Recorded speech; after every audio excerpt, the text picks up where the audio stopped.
Hey everybody, welcome back to Jason Explains Things. Today we're starting a new project that I hope to get done over the course of this winter. We are going to be saving two classic Honda trail bikes from the scrap heap or some horrible fate.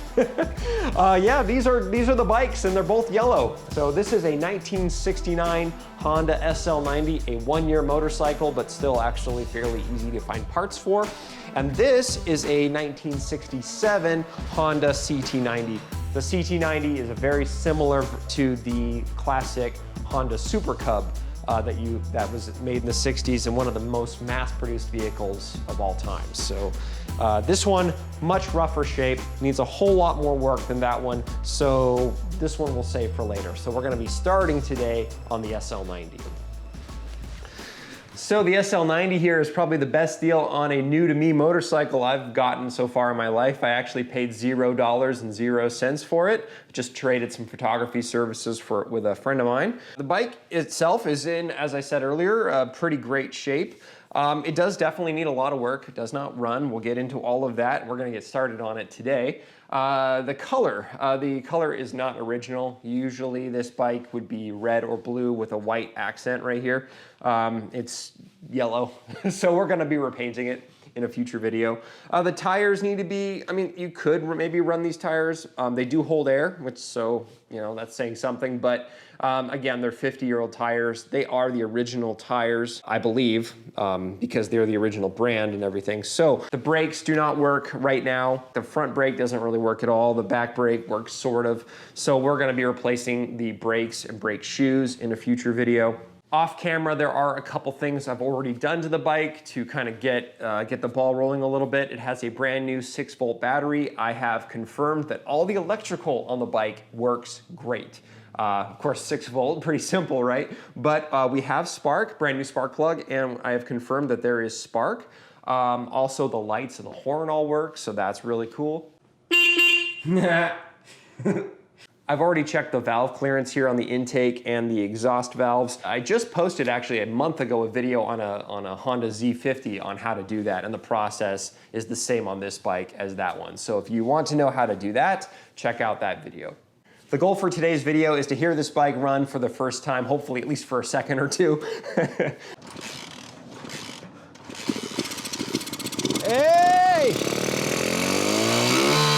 To do that, we are going to remove the carburetor. We're going to do a complete disassembly, cleaning, and rebuild, and I already have the rebuild kit for that.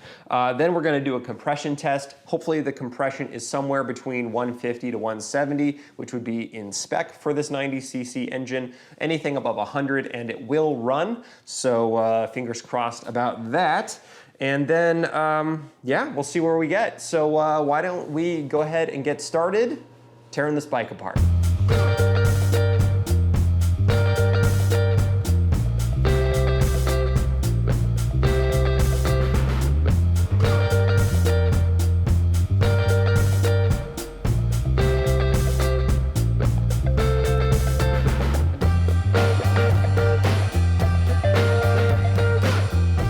Hey, so pro tip, if your air filter looks like this, you need a new one.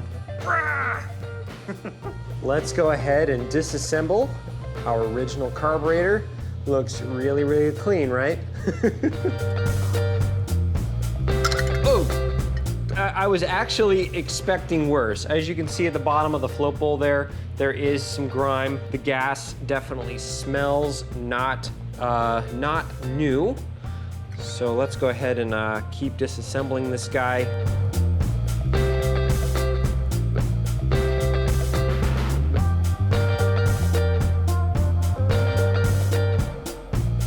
I think we're lucky, my friends. I don't see any holes in these floats, so we will be able to reuse them. That is great news.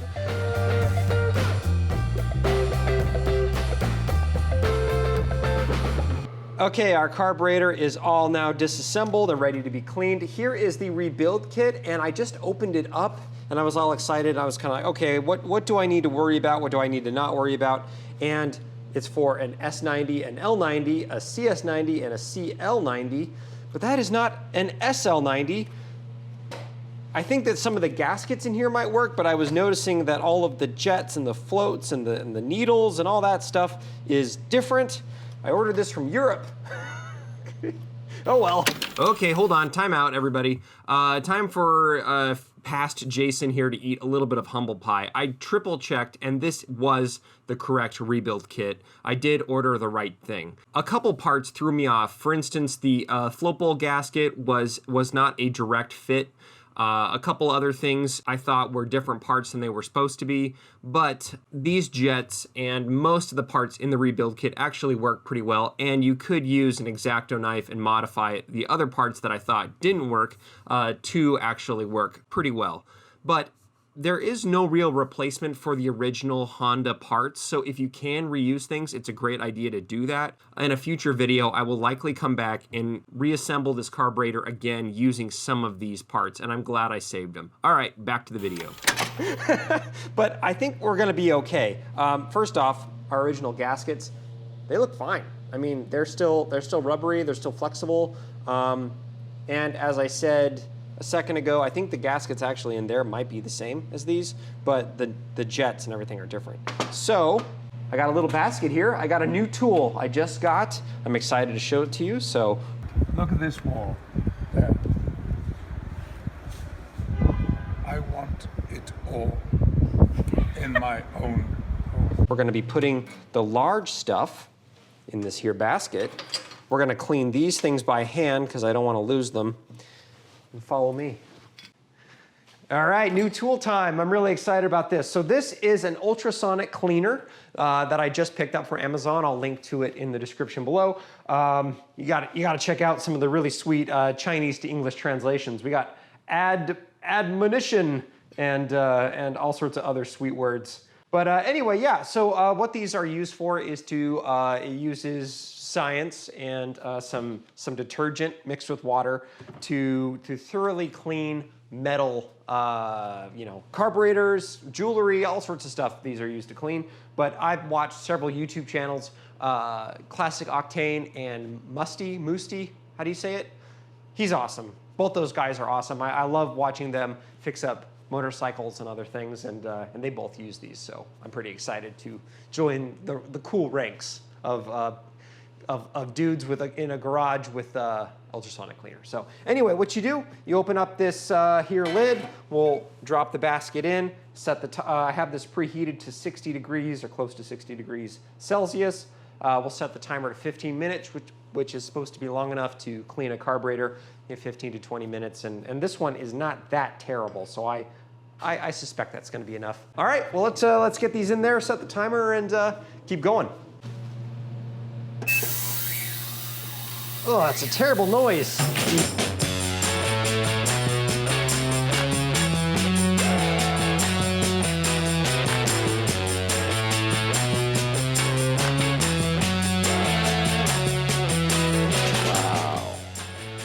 That is amazing. But as you can see, I'm gonna rinse everything off, but it is super clean. I mean, look at the outside of that.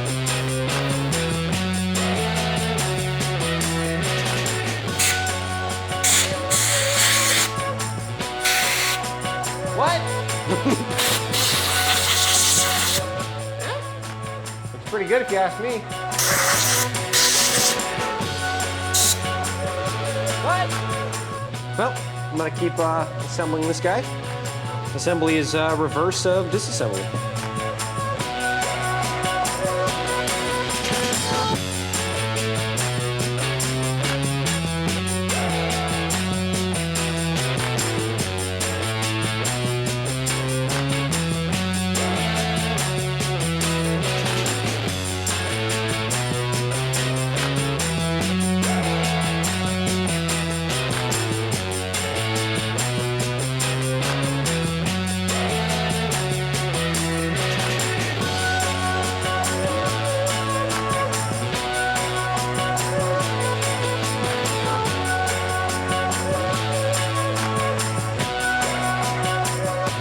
So this turned out, well, it turned out honestly just as I had hoped. Yeah, the ultrasonic cleaner definitely did a really good job saving this old carburetor. While I had it warmed up and everything, I also disassembled and cleaned the CT90 carburetor as well. This one definitely needs a rebuild kit. Some of the jets and gaskets and things could not be saved. So I just reassembled it, but we're gonna rebuild this one later, but at least it's clean for now. So moving on, let's do a compression test. So to do a compression test, you'll need a little gauge like this. This one is nice and cheap. I've used it on the Bug, I've used it on all sorts of vehicles. Really, really easy to use. Comes in various different sizes for different types of engines, of course. You thread this in like so. To be within spec, we would want to be somewhere between 150 to 170 PSI. Also, while doing a compression test, you're going to want to have your throttle wide open if your carburetor is still installed on the bike. Since our carburetor is off, that's actually ideal, so we won't have to worry about the throttle or anything like that. Snug, just finger tight is perfectly fine. And then what we're gonna do is just kick over the engine several times until the pressure stops building. So let's go ahead and do that.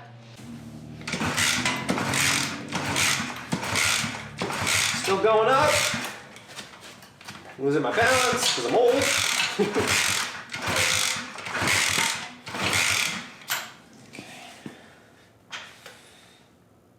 So 120, which is not awesome. Honestly, if it was 150 or better, we'd be looking really good. 120 is not great, but it could definitely be worse.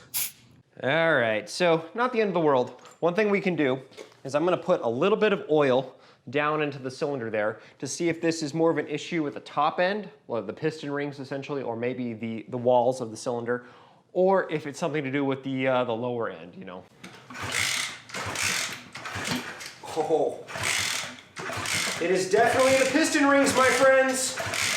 Wow, holy biscuits. 160, that is fantastic. So we know the issue is definitely the piston rings, or, you know, worst case scenario would be the walls of the cylinder or something like that. But that is good news. Awesome, I'm really happy about that. Okay, another trick you can do to make sure the health of your engine is good before you keep going with it is, and I learned this from, again, from smarter people on YouTube than myself, or maybe more experienced. We don't want to discount how smart I am, right?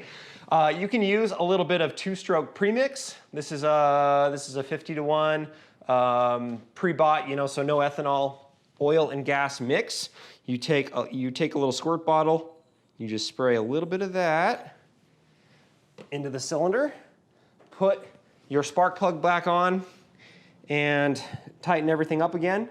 Turn the bike on, and it should run hopefully for, you know, it'll rev up and then run out of gas really quickly. But that is another way to make sure that your bike is good to go. Hey! That's what we wanted to see. Awesome. Woo! Meh. This showed up just in time. So, with a decent bill of health, time has come to get this rebuilt carburetor back on the bike. Since I'm gonna paint the gas tank, I actually don't want to hook that all back up again just yet. That's coming up in a future video. But this just showed up in the mail. It's an auxiliary gas tank from Bike Master. We'll get the carburetor set up, we'll tune it, we'll get this temp gas tank hooked up, and also I'm going to replace my throttle cable because the connection to the handle there has snapped over time. So I have a new old stock replacement. So let's cue the wrap this video up montage. A little frayed. Glad we replacing this for that too. We don't want throttle cables to snap, that'd be bad.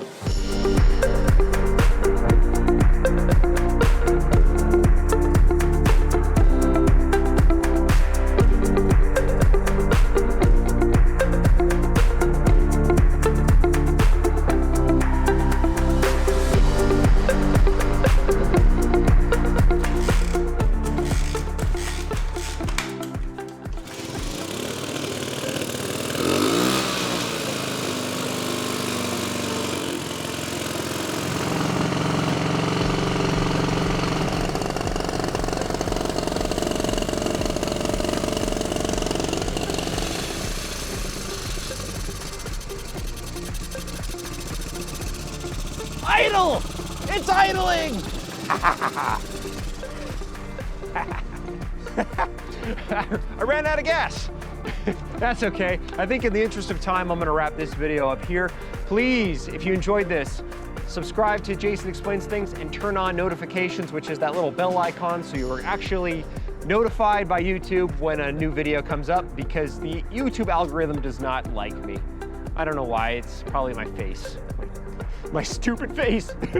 More videos, Honda videos, other awesome videos. Woodworking is coming up. Some shop improvement videos are coming up. Lots of good stuff coming up really soon on the channel. You guys have a fantastic day, and I will see you next time. Hey, it runs. Sort of.